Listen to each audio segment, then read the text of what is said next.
Ivana Stradner, you're in Washington there. What's the reaction? So very, very great news really about Ukraine. And after many interviews with you, this is the one that I'm tremendously happy about, because indeed the bill has just been passed and the House of Representatives has approved sending $60 billion to Ukraine for its defense against Russian invasion. And this has been after several months of pausing and waiting for the bill. Indeed, this is the part of a broader, actually bipartisan support that passed actually $95 billion legislative package, providing security assistance not only to Ukraine, but also Israel and Taiwan. And in general, I think Washington, a lot of people in Washington are indeed celebrating this because people do understand that the war in Ukraine, it's also impacting American national security. So this has been truly a past time for the U.S. government to approve this. Next step is certainly Senate, but I doubt there will be any problems there. Right, of course, yes, because the Democrats have a majority in the Senate. But tell me, what does it do for American credibility, which, having watched this bipartisan bill coming through, is it going to maybe bring more unity to the country and maybe greater respect for its lawmakers?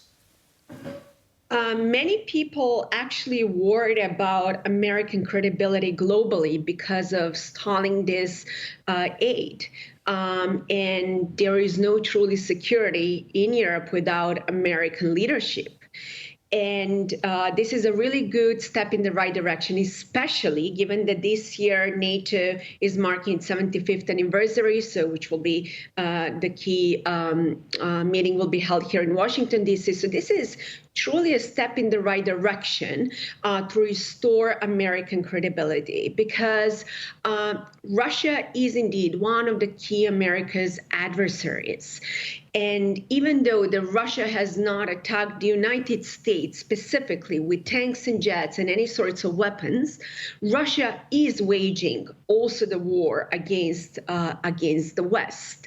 So I was very, very pleased that that Mr. Johnson have also acknowledged that and claimed that Russia is indeed, along with Iran and China, our key adversaries, and they're a global threat through what he said, through our prosperity and our security. So I do believe that this is truly a step in the right direction, because make no mistake, Putin is not going to stop at Ukraine.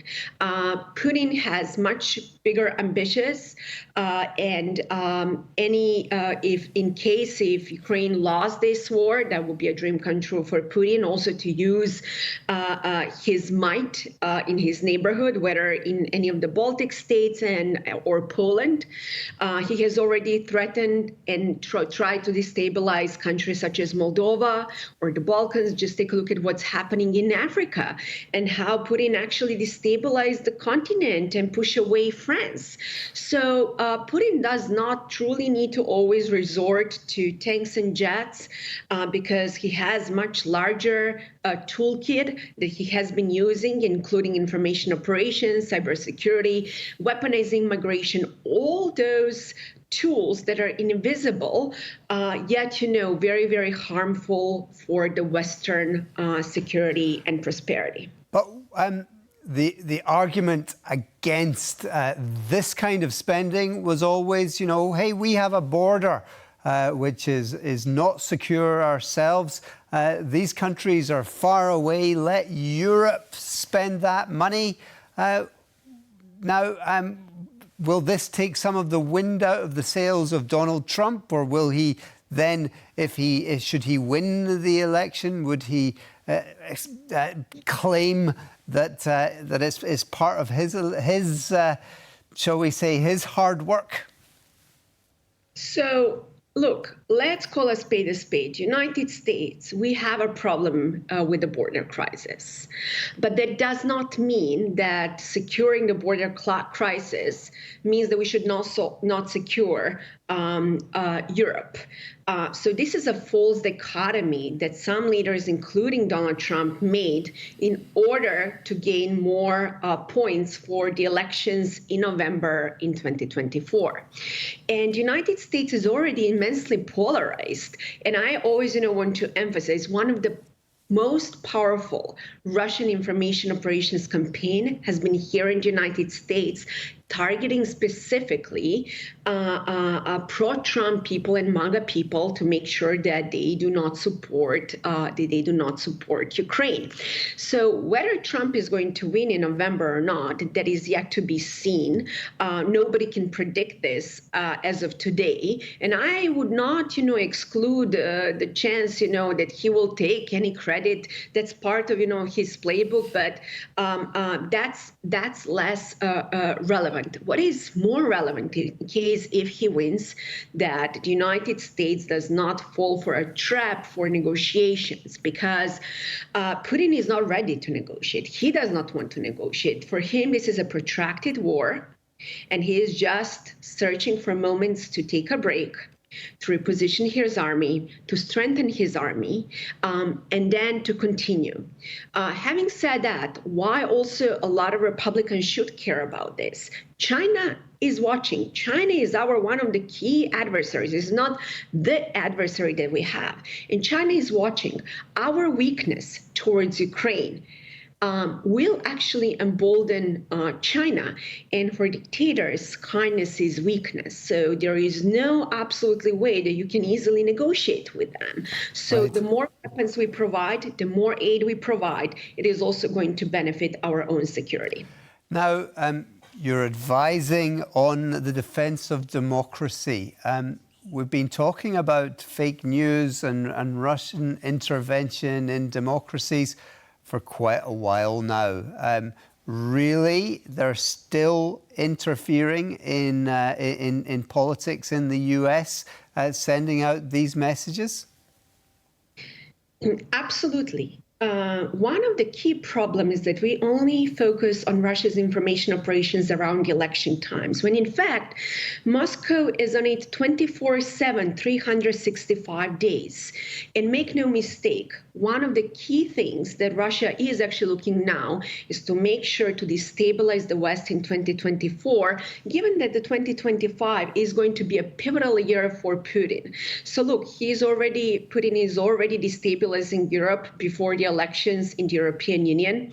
There are already announcements about election interference in Moldova, and there are already numerous evidence that we see here in the United States for the elections in 2024 by polarizing our society and making sure that we lose our faith in democracy. There are certain points that Putin has been pushing. For example, the question of abortion, targeting both the far right and the far left. Also, the right to carry guns. There are certain vulnerabilities that we have that Putin truly knows how to push. Just take a look, for example, at a question of Texas secession.